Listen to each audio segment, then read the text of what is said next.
So I walk into this ICU unit, intensive care unit, here, a local hospital. I was a pastor, and I was visiting a parishioner. I was visiting someone who attended our church.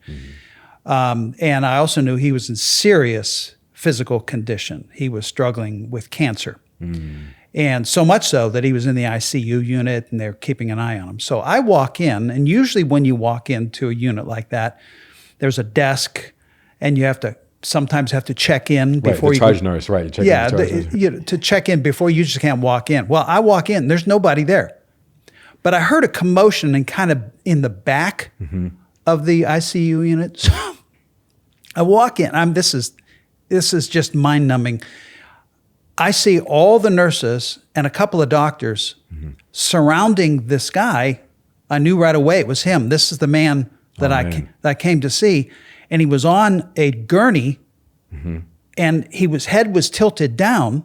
Wait, so he's face down on the gurney? No, he's face up, but they've got his head down because his blood pressure had dropped so far. Wow. I found out later. They were trying to keep him alive. So they're doing all they could to keep him alive. No one even saw me come in. So there was commotion, there was beeping of all the machines, and the doctors giving orders. They're just trying to keep the guy alive. And I'm standing there with my jaw on the ground. Right.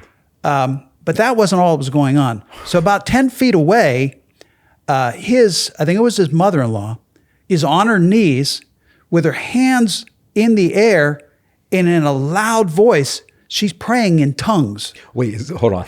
So is this all in the same room? No, this is right 10 feet away, she was right outside where the room where they're working on him. Right. It was kind of an open area. Sure. So she's praying in tongues is this unknown language that some people have this, they say they have a gift to be able to speak in that way. It's a very interesting thing, but it's really loud.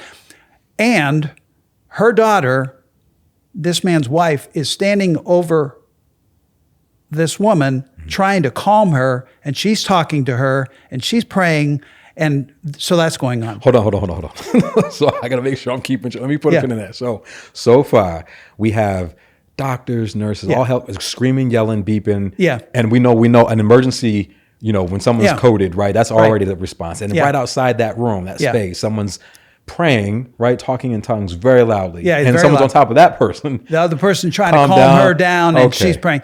Now, 10 feet away from them is his father, who is yelling and dropping F-bombs and yelling at the doctors to do something.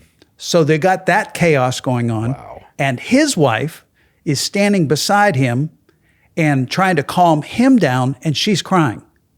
That's what I walk in on. Where do you start? Well, and I didn't know where to start. Obviously, I'm not going to go over to the guy because, I have nothing to do with that. The doctor's got to do that. Sure. But who do I calm? Right. Who am I there to see? Who am I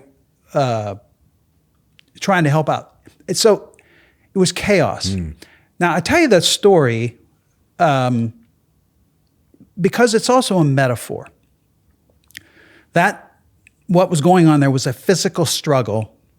But I could tell you stories about sitting in a living room, a family room. A woman had called and asked me to come over. She was going to have a conflict conversation with her husband. I'm sitting there waiting for him. He walks in the door and she confronts him on an affair he's having. So he walked in today? Walked into it. I didn't know what was coming. Oh, man. He didn't know what was coming. That's rough.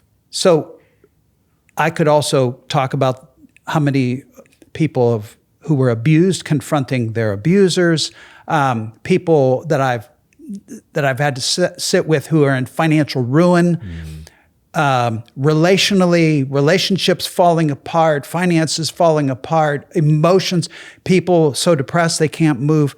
You witness the entire spectrum of the human condition. So my point is that ICU unit situation that I walked in on was a metaphor for over 40 years.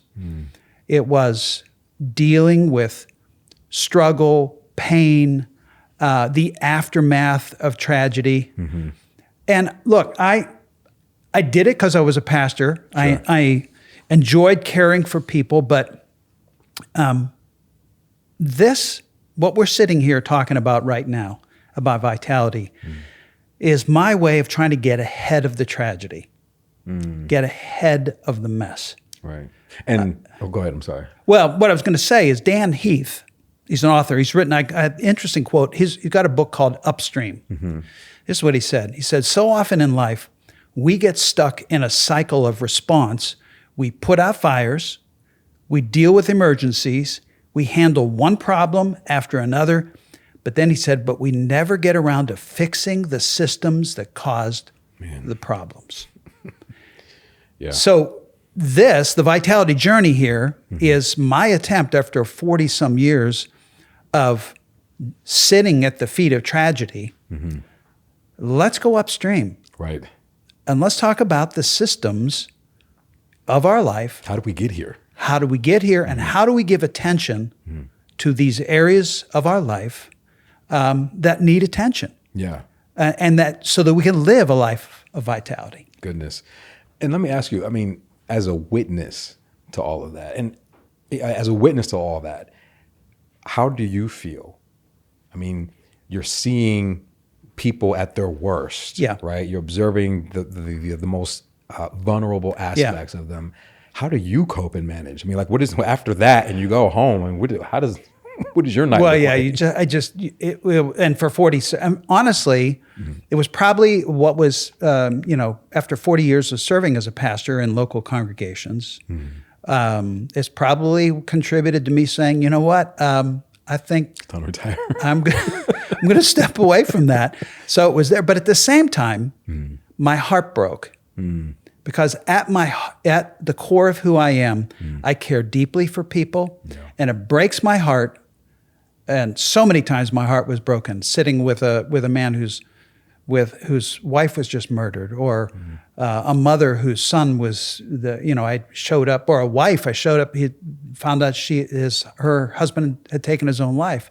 My heart broke time after time after time because at my heart I'm kind of a humanist. Sure. In that I believe deeply in people. And I also am a Christian humanist. And I see people through the eyes of Jesus. Okay? Yeah. So that's who I am. So you're able to see, recognize, and help others hopefully see past their behaviors, their patterns, their habits. Yeah, absolutely. Yeah. As a matter of fact, the two things that was attributed to Jesus, and one thing was attributed to one of his followers, that they said, that really kind of summarize how I feel about people, and it's the underpinning of this podcast. One thing that Jesus said was, I have come that people might have an extraordinary life. And I've clung to that, realizing that's what drives me when I see a human being who's struggling, or anyone. They're a sacred person who can live an extraordinary life. Right. Second thing Jesus said that I think blew my mind, he said to his followers, and I think this applies for everyone, he said, by the way, you're going to do greater things than I ever did. So the potential in a human being is extraordinary. Right. The potential for them, to do greater things than Jesus ever did? Right. Right? Right. And then the third thing was not attributed to Jesus, but one of his followers, Paul, who said this. He said, you are God's masterpiece, created to do good works, which God prepared in advance for you to do. Every single human being is a masterpiece.